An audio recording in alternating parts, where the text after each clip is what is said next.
ஆசைக்கும் தேவைக்கும் வாழ்வுக்கும் வசதிக்கும் ஊரார் கால் பிடிப்பார். ஒரு மானமில்லை அதில் ஈனமில்லை, அவர் எப்போதும் வால் பிடிப்பார்.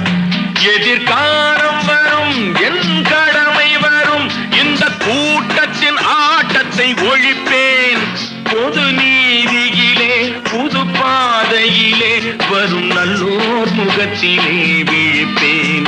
வரும் நல்லோர் முகத்திலே விழிப்பேன். நான்